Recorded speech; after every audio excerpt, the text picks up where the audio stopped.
Hey everyone, Alfred again here. Welcome to another one. Now, it's a new day again for me. Today I decided to make my coffee in a different way, and for a reason. A friend of mine told me he has this kind of a coffee maker. So, and he told me he's not probably getting the best out of it. So I thought I'll do a video for that. So today is like a how-to video. So please be with me. I'll also be walking around because I have probably to bring the camera slightly closer for us to know and see what is going on. And you might be wondering why I have a hot plate here. It's because I'm in Ethiopia, Addis Ababa. And one thing, I'm here to check it out. But electricity is really cheap, seriously cheap here. Maybe I use what? Maybe $3, only $3 of electricity per month. Believe it or not. I'll check it out anyway and see how that becomes that cheap. I have a lot of stuff around here, but for a reason, because we really need to get the best out of this. Maybe I'll explain first what I have over here. I'll also be a little bit biased in this video for a reason, and I'm just putting a disclaimer out there. I'll be using one of, I think, exceptionally sweet coffee because I've roasted it and it comes from a region called Yirgacheffe in Ethiopia. It's my favorite region of, coffee origin. It's also packed in quite a good bag. This is a new product development that I did with the guys that I'm working with in Ethiopia. So we exported this coffee to US, Virginia side, that is east coast of America, and this is a medium. It's a medium roast. The brand is called Black Lion, and I'll say the tasting notes is basically it's a medium-bodied coffee with really nice floral tones, so much highlighted by Earl Grey tea and jasmine and spice. You should try it out if you are in America. If you are local in Ethiopia, we also have it in the supermarket, but in a different bag, and I'll share about that as we move on in another video. So we'll talk about the coffee. I also have all the stages of coffee here, probably. That is coffee from a tree or plant, if you want, all the way to the ground coffee. So stay with me. I also have some grinders here, and I'll explain why I have so many stuff. And we'll get somewhere. Maybe we'll learn one or two things. So let me just come close. Okay, I'll get the camera and bring it closer to every stuff that I have here so that we can be able to understand more better. All right, here we go. There. This is an unedited video, so I don't know whether you call it a director's cut. Okay, here we go. Right there. So, green coffee. This is how this stuff looks on a tree before it gets ripe, ready for harvesting. Green. Here we go. That is the red cherry. It's a small fruit. For your information, coffee is the only fruit that we discard the fruit and consume the seed. We'll talk about that also in length, if you like, in other videos. That is the red cherry. After red cherry, we process it. I processed this coffee myself, by the way, in an experiment that I was having in my office. This stage we call it parchment. Parchment means The fruit of the coffee is out. So what we have here is the parchment. There is a jacket on top of the seed that becomes coffee beans after we get it to another process called hulling. Here we go. Now this is the green coffee that is traded. If you really want to get the best out of coffee or all the potential that it has, this is how you need to buy it, guys. This is how you need to get your coffee so that you can just throw it on a pan or a skillet with a stick and roast it yourself. That is green coffee. Green coffee is like greenish, bluish color. It also smells like straw or grass when it is at this stage. All right, what's next? Wait. Before we come to the roasted, we have this. We call this cascara. Cascara is basically the fruit. Once you get the fruit out, you don't. Nowadays we are not throwing it. We're making it into this kind of. It's like it's the fruit of the coffee. So you dry it. You can dry it in the sun, and you can make some tea out of it. I am here to try this tea anyway. See how I get to. I'll taste how it tastes. There we are. This is the stage now we are almost going to the cup of coffee. Now this is a medium roast. It's almost medium to dark, and that's probably there's so many things that we tweak to be able to get the best out of coffee. So I roasted this one. I will see how it tastes today. Then this is the last stage of the coffee before we brew it. The ground coffee. All right. For a reason, I have my espresso cup here. And guess what? It's Ethiopian. I have a lot of respect with Ethiopia because of coffee. I don't mix Ethiopian coffee with anything. I take it just as it is. No sugar, no nothing. So, I'll get back again so that I can explain about something else. I hope I'll get this just right. All right, there we are. We'll talk about grinders. Now, I got two kinds of grinders here. I hope you can see me. This is a coffee grinder, but it has a blade inside. Well, sorry, it's not very clean, but I use it for another purpose, not really grinding coffee. I like crushing the dry spice. Say like cloves or cardamoms if I want to make like a masala tea.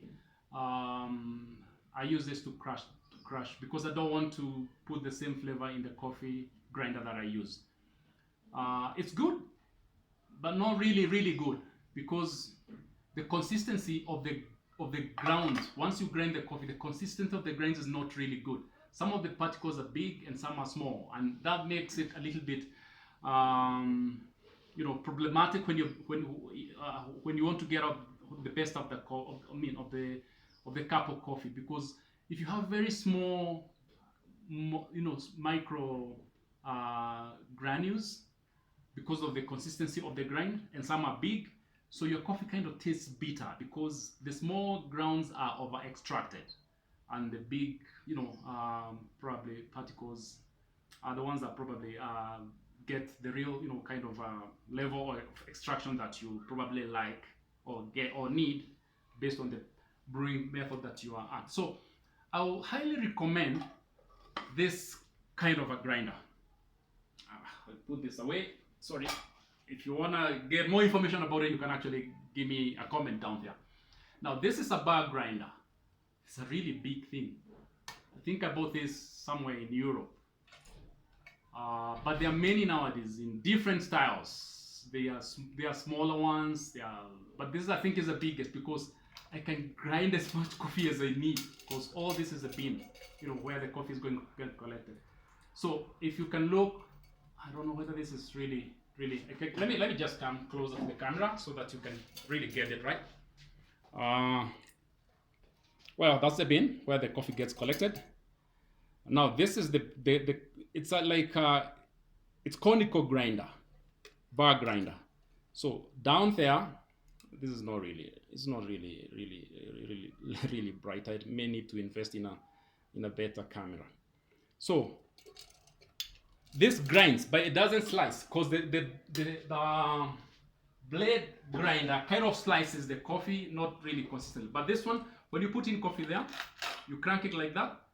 The bars, because it's bars, it grinds the coffee consistently good. And we're going to grind the coffee with you anyway. It takes about 1 minute. Hopefully you'll be with me. So I'll just crank that the hot plate up because we really need to get this moving. Now, I'm also biased in the level of travel mugs. This is one of the best travel mugs that I ever used. Reason because inside this is like unpolished steel. It's really good. It's not plasticky, so your coffee is really crisp. So, well, maybe once I get somewhere, I'll be able to give these things out to my subscribers out there. I had done some hot water so that we don't get to spend so much time. Unfortunately, I really wanted to use a press pot because there's another trick that you can do to get a really good latte in the house, but I broke. Today I broke the press pot, and they are not they're not available here in Addis Ababa. I tried to look around. I came with one from Kenya, and I just broke it. So I have the plunger. So this one we'll be able to try whether we can froth some milk with it, and I'll show you how to do that. So right there. Going back to the coffee maker, I have a pan. This one in Ethiopia is available all over the street. But guess what? It's made in China. But do you know what this is? This is a pan that roasts coffee. Maybe when I do a walk around video, you'll be able to get to see how the households around here just get the coffee from the green all the way to the ground. But they start roasting it by roasting it with this pan. So it's gonna be used as a, as my pan, or rather my table for my hot coffee maker. So right there, we're going to add some hot water. I had pre-boiled some water so that at least we don't waste so much time. You see, I have so many of these cups, and I'll explain why I have them. There we are. So we'll add some hot water in there. Now, there is a safety valve right there. You don't make sure that what doesn't go over the safety valve.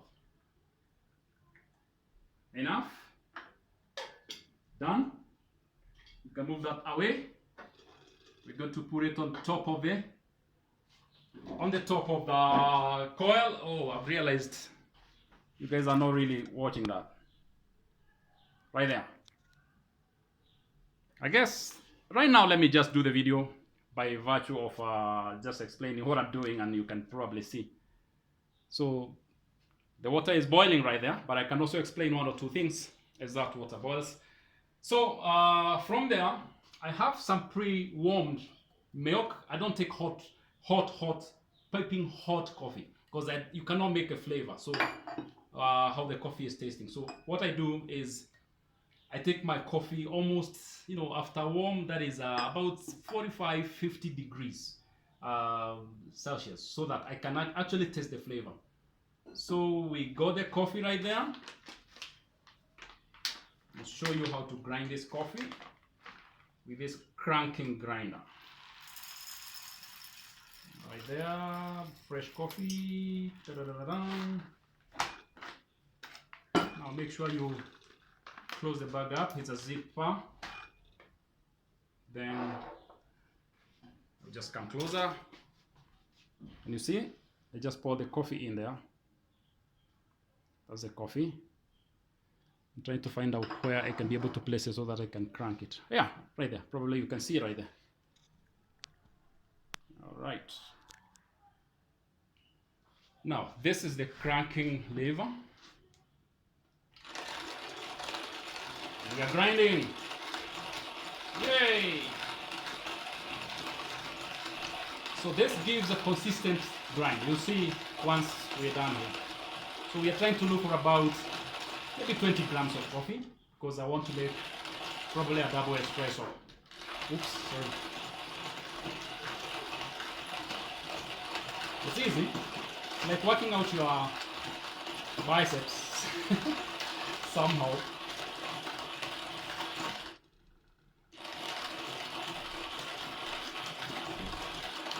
A bit noisy. For the interest of time, I think that should be enough.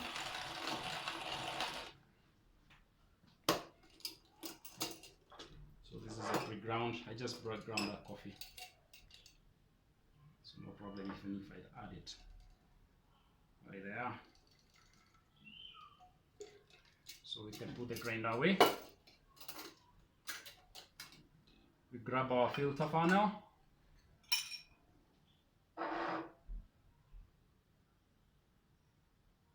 Now, very important, you only need to fill the basket. Don't press, or rather tamp. Do not tamp. Because once you tamp, there is not enough pressure to be able to, to work with that resistance.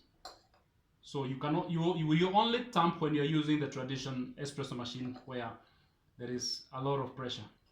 The pressure that is generated by this, once the coffee, or rather, once the water starts boiling, is about 1 point something bars. So it's still espresso. Let's see. Right there.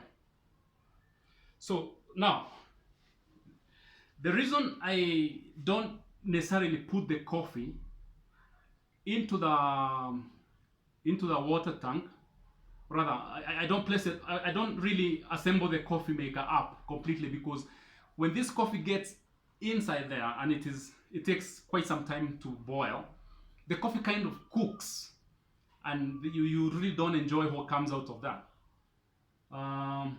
So I usually wait for the water to boil, then that is the time I drop the funnel in with the coffee. Of course, you have to use a cloth because the bottom of the coffee maker is quite hot.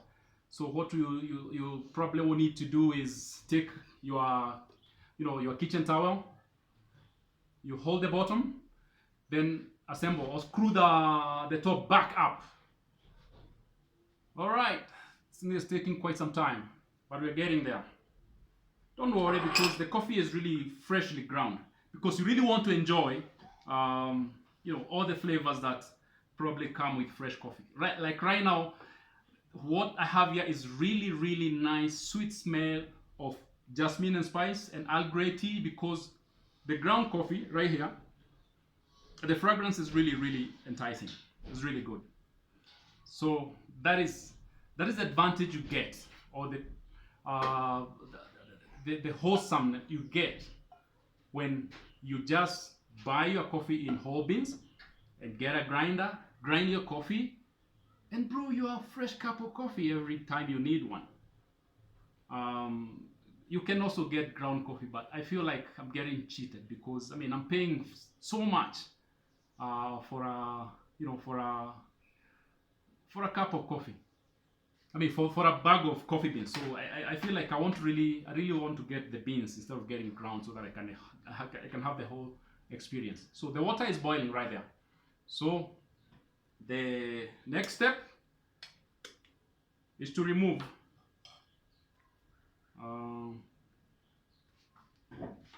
so I'm almost spilling the coffee. I'm a bit clumsy, but I hope you're getting it.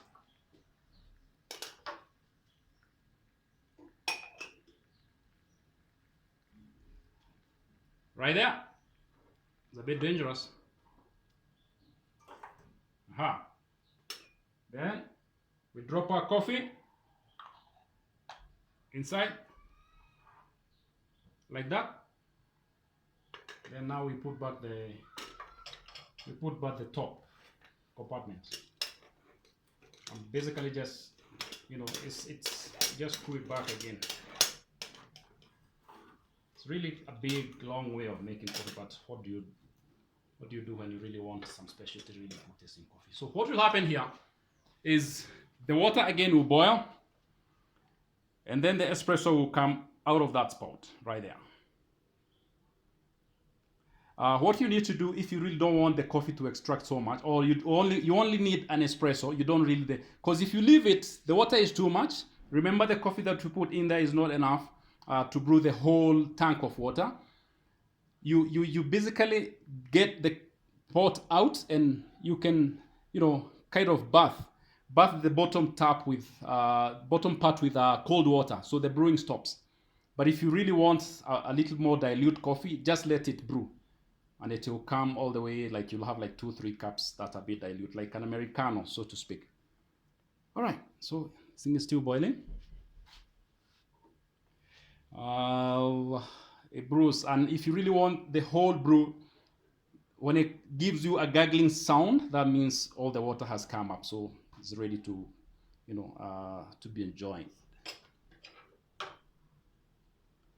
All right, brew. It takes some time, yeah.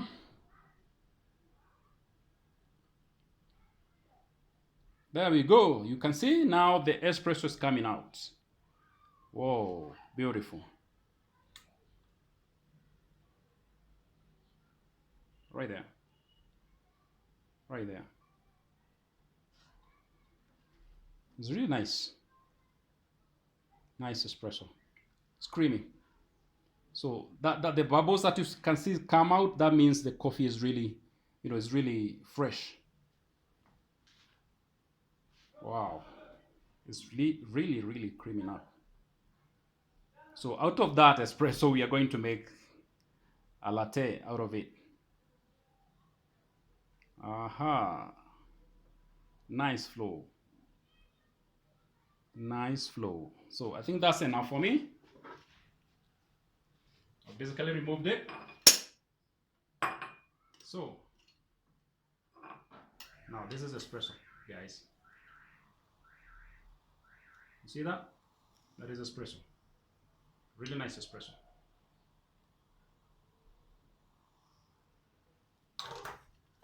Done with that. Now, depends. I'll just pour maybe something just to taste, and then the rest I'll make espresso. I'll make a latte out of it. Right there. Now this is our latte glass. Right there. That is our espresso. Now remember, I told you I had pre-warmed some milk. It's right here. It's in another travel mug. I don't have a thermos flask. So this one, now how you froth it is basically taking the, if you have a press pot, is the best. It's basically just whisking the milk like that. Oops. I got it. I'm just trying to improvise right here because I broke my press pot. But I want to show you how you can really make. It's basically frothing. It's like the way you can whisk something with a whisk.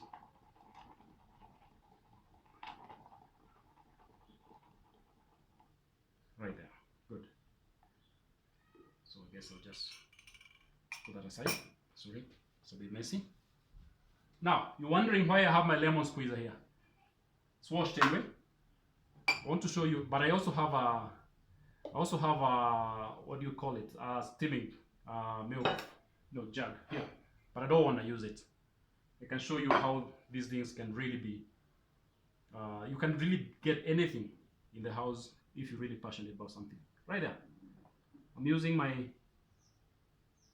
lemon squeezer jug. How about that? How about that? How about that? Cafe latte. Oops, that is still on. Now tell me, you're saying you cannot enjoy a great cup of coffee in the house? This is probably the best latte that you can probably get in the house. Sweet. Now, it's a time of sampling. I'll go in once. Oh my goodness. It's candy-like. It's like candy. Remember, I didn't put any sugar, so don't add sugar fast in your coffee. If it's specialty coffee, but sometimes they can give you really bad coffee. You really want cream and sugar because it tastes really horrible. But this is sumptuous. This is exceptionally delicious coffee. Candy-like. It's too much. There's too much jasmine and spice, Earl Grey in there, and it's harmoniously balanced. Tell me, what do you think? We can learn about making coffee in other different, home coffee brewers, but this is really a win. Okay, that's it for today. If you like the video, subscribe and leave me a comment down there. And then we'll be able to do more videos. So, until next time, drink coffee and keep it safe.